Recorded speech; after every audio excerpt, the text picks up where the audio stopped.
What's up, World Poor family? Your boy C-Dub here. Auburn advances to the Sweet 16 by taking care of the Creighton Blue Jays 82-70.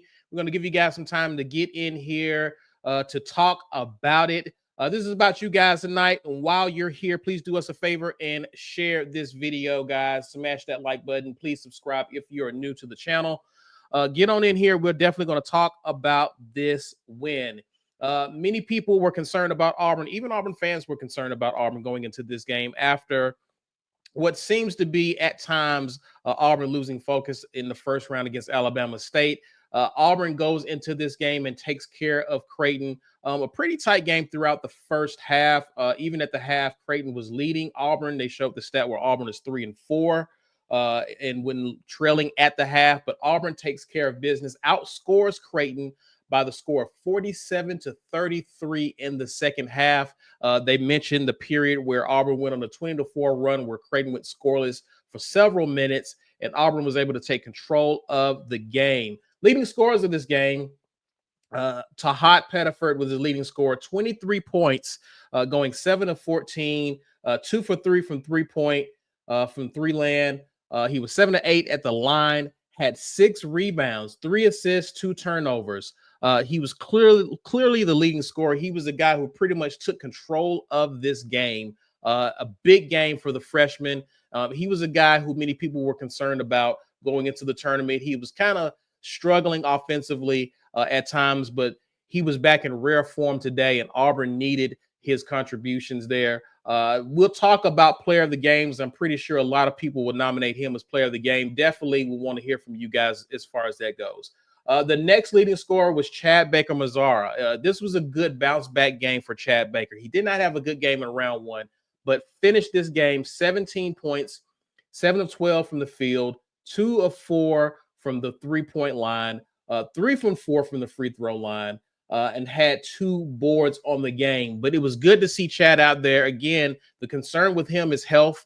The good thing is he won't be in action again for another 5 to 6 days. So we have a chance to rest his back, it appears. That's been concerning. He's had a lot of bad luck there as he's been dealing with that, but tried to give it a go late in the game, but couldn't. He could hopefully rest and be ready to play. Auburn was already shorthanded with Chris Moore with an ankle injury he sustained in the first round. So it'll be interesting to see him and guys like Dylan Cartwell rest up and be ready to go in the Sweet 16. And they're going to be needed against a tough Michigan team. Behind those guys is Denver Jones, who also had an amazing game, 15 points, shooting 5 of 8 from the field, 2 of 2 from three-point land, 3 from 3 from the free throw line, and 3 assists. He had a great game and a clinching shot and one down the stretch to seal the game, hit him with the Steph Curry night-night. Those were the guys who were the leading scorers for Auburn. And we'll get into other guys who contributed as well. I thought guys like Chaney Johnson had a pretty good game. He had 8 points, 8 rebounds. That was really huge for him. Janai had 8 points and 12 rebounds. We'll talk more about Janai in a minute. I was kind of disappointed in his game offensively. He missed some key shots around the basket, but we'll talk about him in a minute. Definitely want to talk about some of the stats from a team standpoint. Some of the things that I was happy to see is that Auburn was struggling in the first half from a field goal percentage, getting decent looks, but Auburn finished shooting about 46, right at 47%, almost even with Creighton there. 36% from the line. They improved at the free throw line in this game, so that was good to see. 15 of 21 there. Out rebounded Creighton 37-27. So that was good to see. Auburn did not turn the ball over a lot in this game. Creighton averages 12 turnovers a game. They turned it over 11 in this game, right around their average. So Auburn did not turn the ball over a lot. Didn't even foul a lot in this game. So didn't have to worry about guys in getting in foul trouble. It was just a good game overall for the Auburn Tigers. Definitely want to get in here and hear from y'all as you are getting here and leaving comments. Maine says Chad Baker-Mazara got us the lead. Tahat pushed the lead, and Denver kept the lead. Definitely. I mean, those were the 3 top players for Auburn today. They had an amazing game. this is, the tournament is all about your wing players. And so it's important for guys like Chad Baker Mazar and Tahad and Denver to really play well in games like this, because again, your guard play is what's going to help you get leads and sustain leads. So definitely good comment here, man. I agree with you wholeheartedly.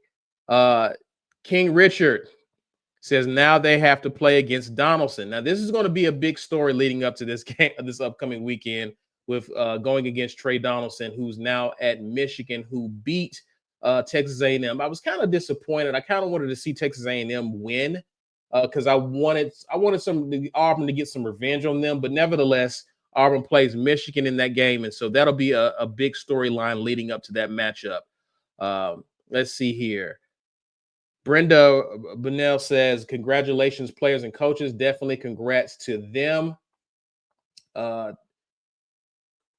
Cam says also, why is Dylan Cartwell still cramping this late in the year? Don't know, but this has been something that has happened at times in games with Dylan Cartwell cramping a lot. Hopefully that's not an issue this upcoming week. Hopefully they can control that. It's kind of difficult to do that, but hopefully that won't be an issue moving forward. Lance Morgan says, definitely going to need Broome and Cartwell healthy for the next round. Need another 30-piece from Kelly against Michigan. This is definitely a game where you're going to need pretty much all hands on deck.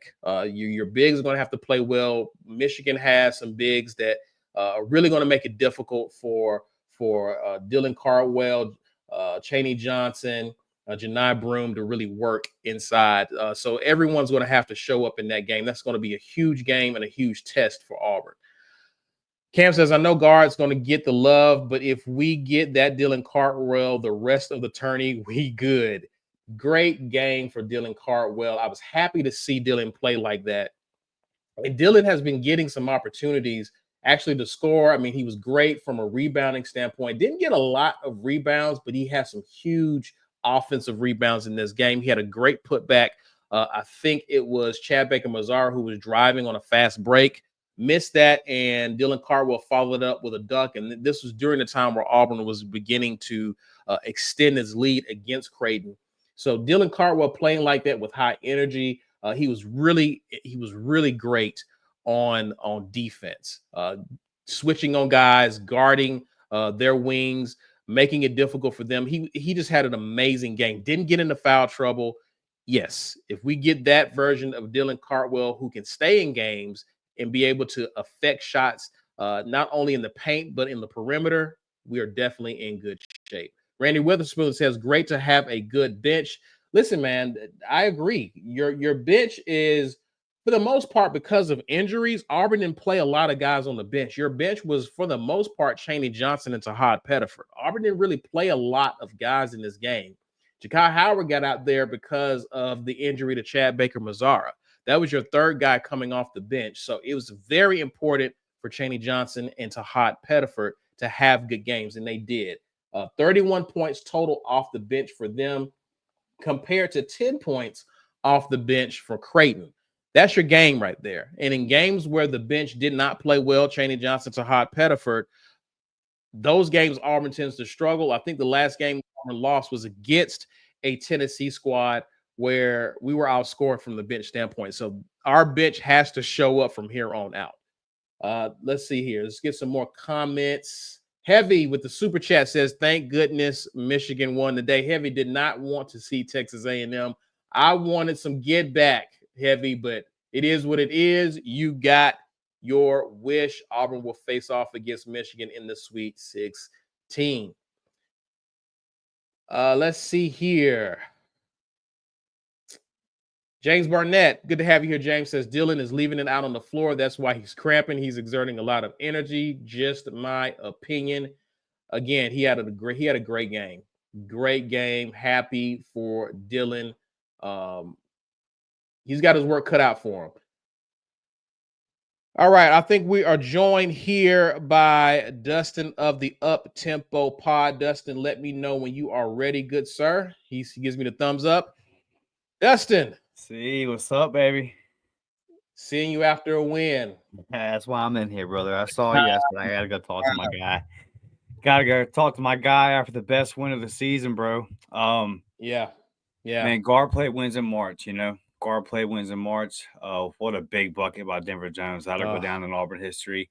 uh, And for Tahad Pettiford to have that performance he had, um, in that Tennessee game in the semifinal of the SEC tournament, to have all the doubters on him. I'm not gonna lie to you, man. I didn't say it publicly, but I was wondering to myself, is this like a Aiden Holloway type situation where the freshman's kind of fading at the end of the year? yeah. And then he comes out and he has first couple of shots of the tournament, the last tournament game. He bad shots, doesn't make them, and he comes in, finds himself, has a nice efficient game, and just goes off today like may have been the best player on the floor. So that's huge, man. And Auburn has been eliminated. Well documented, right? They talked about that a couple times today in the first weekend, a whole lot under Bruce Pearl. And I think a lot of those games come down to just not having big enough guards. And today, Denver was able to get big down there, get that big and one, and we made our free throws when we had to make them. And they're just a massive win, bro. We knew this game was going to be tough. I think that you saw Auburn's death play out. There's a lot of teams in the tournament to where for guys like Dylan and guys like CBM, and CBM was cooking like it's a bounce back game for him. Yeah. It didn't look Yeah. too serious, so you'll think he'll be okay with a little bit of rest for the Michigan game. Yeah. So a big bounce back game for him. Like, good to see him locked back in, physically engaged, playing like the CBM that we know that he can be. So yeah, this is just a big time win, man. And a lot of teams, if they would have had those two guys go out, they would have been in trouble. But that depth that we've seen Auburn flex all year, no Chris Moore, because normally when that CBM injury happens, you're like, okay, well, here comes Chris Moore, and he can at least do what he needs to do on the defensive end. But you didn't even have him. And Right. Janai's kind of out there limping, dealing with all the different things he's dealing with. You still have enough dogs to finish it out, man. Just really, really proud of this group. And definitely you want them to stay healthy, because that's going to be the key to advancing, is staying healthy. All right. That's something all teams have to deal with. It seems to me, Dustin, that one of the contributing factors for good guard play in this game is that those guys are able to get downhill and get to the paint. Whether it was Chad Baker-Mazar, Denver Jones, or even Tahad, that little floater of Tahad's, or just be able to get to the cup. Auburn had that is seemingly all game long against Creighton. What are your thoughts there? Yeah, absolutely. And I've said on our show all year. I mean, very recently I was listening. It was one of the last few games where they had mentioned that Denver's shot attempts, over 50% of them were from the 3-point line. And I've been saying all year, I just said it on our last show, if you're struggling to shoot the ball a little bit, go to the basket. And it seems like sometimes our guys, they get further away from the basket when we go into these scoring droughts. And you didn't see that tonight. Like you said, they attacked the paint. That floater that the last 4 or 5 games to Hod's kind of been a little bit too long on. He's been hitting the back of the rim with it. He had it down tonight. And Denver Jones, again, getting down there, getting to the hole, and then hitting your free throws when you do get fouled on the and one. Yeah, we had to attack down low. That's where the mismatch was.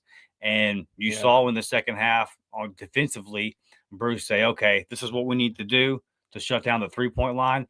Did it give up a couple of easy buckets down low? It did. But you would trade 2 or 3 easy dunks from Creighton for them shooting 9 3-pointers in the first half. And I saw they kept referencing the Louisville game, and I kind of kept thinking to myself, well, we're not Louisville, with all due respect. We're not Louisville. So if they only come out and make a couple more threes, like, they're not going to make 9 again. So if they come out and go cold from deep again, we're not Louisville. If they go cold from deep on us, we're going to beat them. And that's what happened. But they went cold from deep because of the adjustments that the coaching staff made. You kind of saw, I mean, Bruce talked about it in his little interview. He said our bigs got to press up a little bit.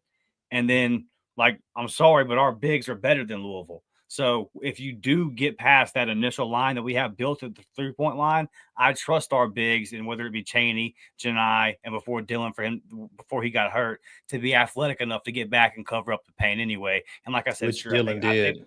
Exactly. And then a couple times they got some easy looks down low out of it, but you trade that for 9 threes, and it worked out. Absolutely, because that's how Creighton was able to have a lead going into the half. Again, they were shooting lights out.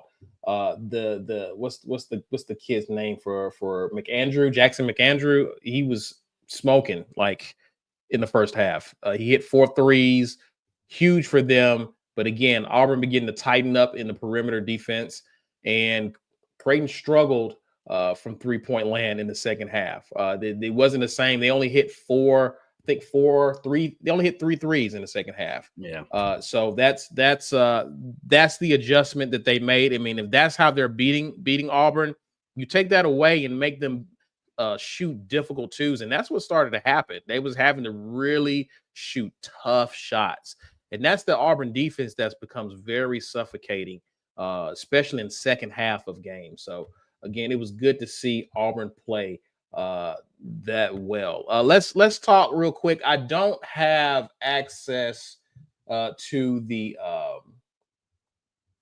plus or minus tonight. I would love to do that, but I don't have that handy, guys. So I hate to disappoint you there. But as far as player of the game, y'all drop that in the chat in the comments. I'm curious to hear who you thought was a player of the game. I think you have really 3 options here as far as I'm concerned.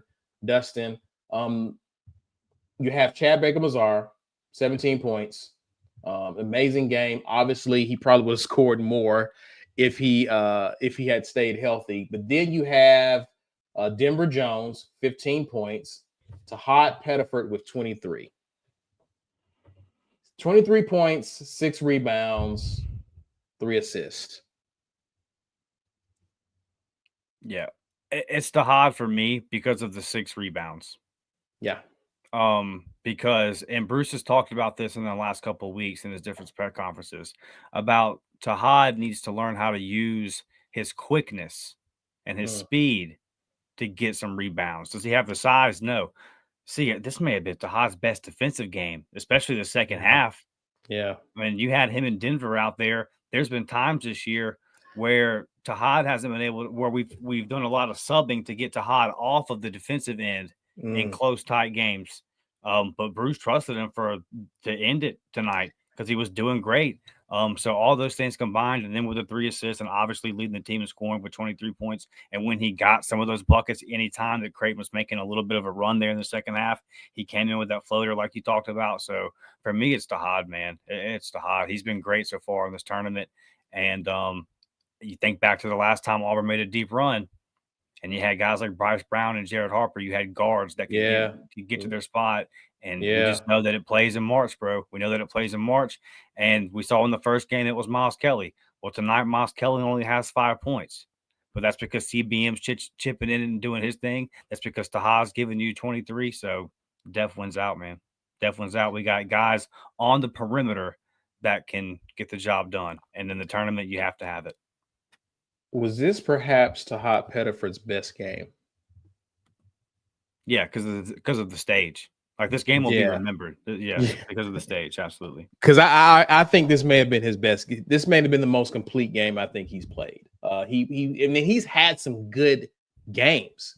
Even when he hasn't scored that much, he's played extremely well. But this game was crucial. It's, to me, I think it's up there. I can't think. Was it the Houston game? Did he play well and he was hitting huge shots? Like that Houston game was up there as well with Tahad Pettiford, but this one was huge because he took over the game. Like Creighton was trying to double team him, apply pressure, and he was just knifing through the defense and truly he had true command of the offense there. It was amazing to see him handle that. Some of y'all in the comments are actually saying, Karen Parker here saying Dylan Cardwell. Jamal Pye says Dylan Cardwell. I think I saw Phil Petway said Dylan Cardwell. So a lot of people felt like Dylan Cardwell was their player of the game. Again, he definitely impacted the game in so many ways defensively, even if he didn't statistically record a stat on that side, but he made it very difficult to score at times on the perimeter as well as in the interior as well. So not mad at that. Let's get to some of you guys' comments here. Robert gifted 1 War Report membership. Appreciate you, Robert, for that. Riley Mobley says, my guys balled out tonight through adversity. More damn Eagles, Sweet 16. 1 of 7 SEC teams still dancing. Yes, indeed. Fire Freeze gifted 10 War Report memberships. Appreciate you for that, good sir. Those of you, check your email. If you're not a member, check your email to see if you are one of the 10 or one of the 11. because I think we have a total of 11 gifted Warport memberships. So check your email to see if you are part of the Green Name Gang. Heavy says plus or minus a riot. Looks like you're probably going to have to riot, Heavy, because I don't have that tonight. Sorry about that, my friend. I was looking forward to that as well, but I don't have access to that. What are your so before we go out, Dustin, how are you feeling in terms of this Auburn team? Because Auburn fans have been kind of disappointed. The word is concerned, right? Not even panicking, but concerned, because some of the complaints I've heard is just that Auburn hasn't been locked in. Right. Given the moment, given the stage that they're on, Auburn came out and handled business against a really good Creighton team. Took over the game in the second half and truly showed that Auburn is definitely a team built to go deep in the tournament. How are you feeling after this game, seeing Auburn win by double digits? Yeah, it's funny. I was more mad about the way we played in the 20-point win versus Alabama State. Yeah, me too. Than the 3 of those losses of the 3 of the last 4 to close out the season. Yeah. So, yeah. But I mean, sometimes, man, even in 2025, when the sports world has gone pretty soft, I would say too soft. Sometimes a coach still has to just say the truth, and sometimes your senior leaders have to tell the truth. And if people can either accept it, they can whine and pout, or they can get on board. Like you have a couple of different options there. CBM and Broome got called out by Stephen Pearl, and CBM responds with having his best game. I don't think that's a coincidence, and I want to give him his props for not folding, not going off into the corner and pouting and saying, "Oh, everybody's against me." He accepted the challenge, and he played the best he's played in probably a month and a half when we needed him. Yeah. When up until this point, he didn't play well versus Alabama State, and he got kicked out of the other tournament game. So, he was 0 for 2 in tournament games as far as his performance for Auburn, and he stepped up tonight when we had to have him, and he was huge. He was critical.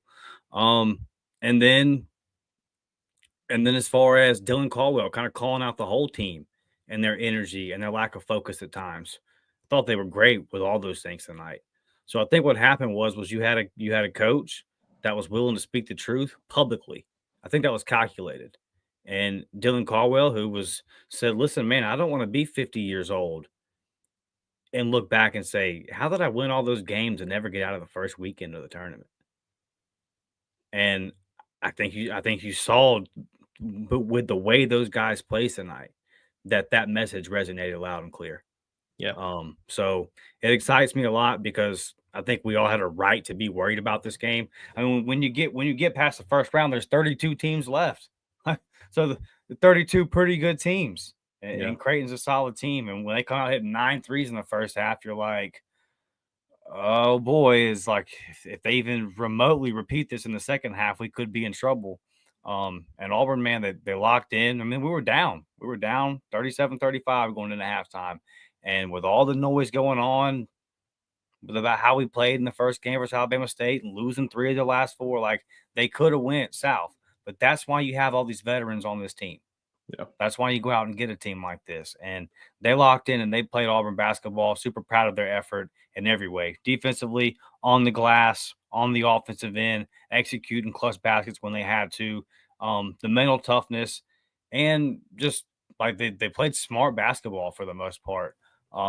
Stayed out of foul trouble. Like, we didn't really have anybody important in foul trouble. It was more the injuries there that kind of had you worrying about guys. So, yeah, man, just a great effort in every front. And I think that what was said by Dylan and what was said by Stephen Pearl, and then even Bruce Pearl's comment in the post game where he said publicly, he said, "Hey, if we play this way versus Creighton," talking about the Alabama State game, he said, "we will not beat them." So I think that all those things kind of played a factor, and all the guys, they locked in and responded tonight. Yeah, for sure. Let's see here. Guys, I got some good news for you. I think I got access to the plus or minus. So let's talk about it. Let me pull it up here. Where is it? Give me 1 second. I'm navigating this.